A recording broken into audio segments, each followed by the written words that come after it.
Assalamualaikum warahmatullahi wabarakatuh. Alhamdulillah wassalatu wassalamu ala Rasulillah wa ala alihi wa ashabihi wa mawalah amma ba'd. Insyaallah di kesempatan kali ini kita akan menyimak satu kisah tentang perselisihan antara dua sahabat Nabi, yaitu Bilal bin Rabah dan Abu Dzar Al-Ghifari.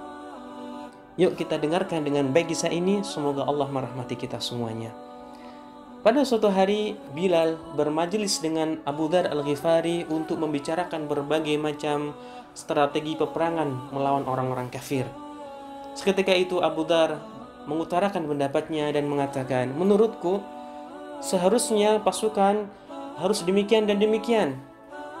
Bilal tidak setuju dengan pendapat Abu Dzar Al-Ghifari. Kemudian Bilal mengatakan, wahai Abu Dzar, aku tidak setuju dengan pendapat yang kamu utarakan. Menurutku, pasukan harus begini dan begini. Abu Dzar ketika mendengar sanggahan Bilal bin Rabah, Abu Dzar marah. Abu Dzar sangat marah, kemudian refleks mengatakan, ya Bilal, uskut anta ya ibn Sauda. Hei, diam kamu, jangan sanggah perkataan saya. Engkau hanya anak hitam dari perempuan hitam. Bilal ketika mendengar perkataan Abu Dzar Al-Ghifari, maka Bilal pun marah. Tapi ingat, marah Bilal bisa dikontrol dengan sunnah. Sehingga Bilal mengatakan, ya Abu Dzar, wahai Abu Dzar, lan nahkuma hatta nahkuma li Rasulillah. Aku tidak akan menghukumi perkataan kamu sebelum aku mengadu kepada Rasulullah sallallahu alaihi wasallam. Akhirnya Bilal berdiri kemudian meninggalkan majelis untuk menemui Rasulullah sallallahu alaihi wasallam. Abu Dzar Al-Ghifari ketika disebut nama Rasulullah, maka Abu Dzar pun bergetar. Abu Dzar merasa kalau dirinya bersalah mengucapkan hal demikian kepada Bilal ibn Rabah. Sehingga Abu Dzar pun mengikuti Bilal dari belakang.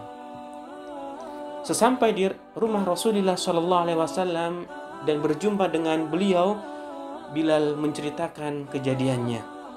Ya Rasulullah, wahai Rasulullah, Abu Dzar Al-Ghifari berpendapat demikian dan demikian. Tapi aku tidak setuju dengan pendapat Abu Dzar Al-Ghifari. Kemudian Abu Dzar mengungkit ibuku dan mengatakan aku adalah anak hitam dari perempuan hitam.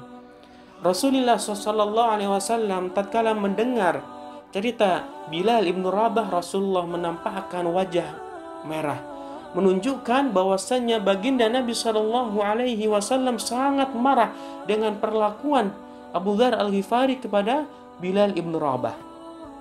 Abu Dzar ketika melihat Rasulullah marah, maka Abu Dzar langsung minta maaf kepada Nabi SAW. Kan tetapi Nabi mengatakan satu perkataan sebagai pendidikan kepada Abu Dzar Al-Ghifari. Apa yang dikatakan Nabi ketika itu?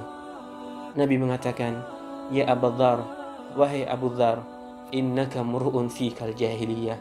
Sesungguhnya engkau belum sembuh dari perangai-perangai jahiliyah. Maksudnya, wahai Abu Dzar, kamu masih mempunyai perilaku orang-orang jahiliyah.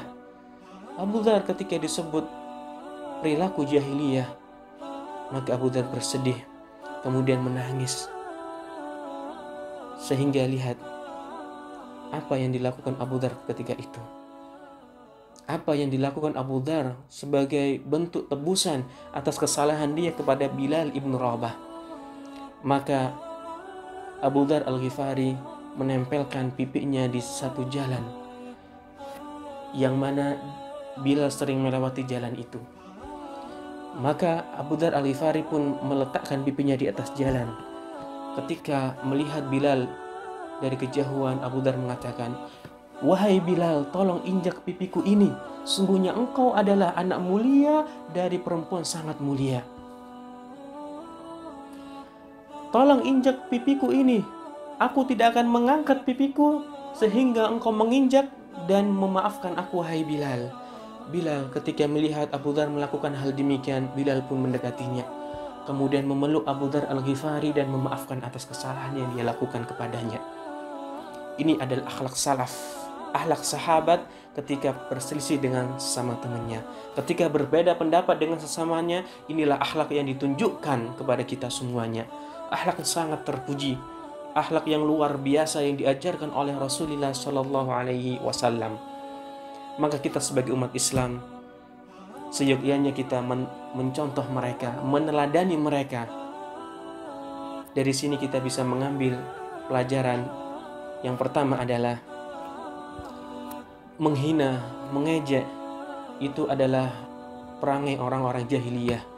Maka wajib bagi umat Islam, bagi orang Islam untuk menjauhinya, untuk menjauhinya. Sebagaimana Allah katakan, wala talmizu anfusakum wala tanabazu bil alqab. Janganlah kalian saling menghina, saling mengejek, dan janganlah kalian saling memanggil dengan julukan yang tidak baik. Yang kedua, ketika kita dihina oleh orang lain, ketika kita diejek oleh orang lain, maka jangan balas dengan ejekan atau hinaan. Sebaiknya kita adukan hal tersebut kepada orang yang lebih berilmu daripada kita, kepada orang yang kita tuakan, atau kepada guru kita, sehingga guru kita atau orang lain itu membantu untuk menyelesaikan permasalahan kita. Sebagaimana yang dilakukan Bilal mengadu kepada Rasulullah Shallallahu Alaihi Wasallam. Yang ketiga, tatkala kita merasa bersalah kepada orang lain, maka bersegeralah untuk meminta maaf. Jangan ditunda-tunda lagi. Bersegera untuk minta maaf agar Allah Subhanahu wa taala mengampuni kesalahan kita, mengampuni dosa kita. Yang keempat,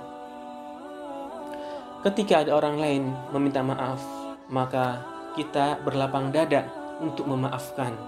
Jangan berperilaku dendam. Jangan kita dendam kepadanya. Karena sifat dendam bukanlah sifat terpuji.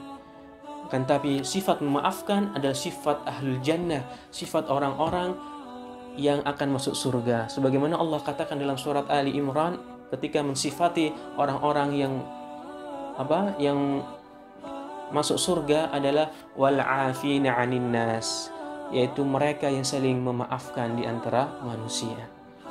Dan Nabi SAW menyebutkan dalam satu hadis, nanti ketika hari kiamat akan ada penyeru mengatakan, ainal afuna 'anin nas, di mana orang-orang yang ketika di dunia sering memaafkan manusia? Halumu ila rabbikum wa khudu ujurakum. Kemarilah kepada Tuhan kalian, kepada Rabb kalian, kepada Allah Subhanahu wa taala, dan ambillah pahala-pahala kalian.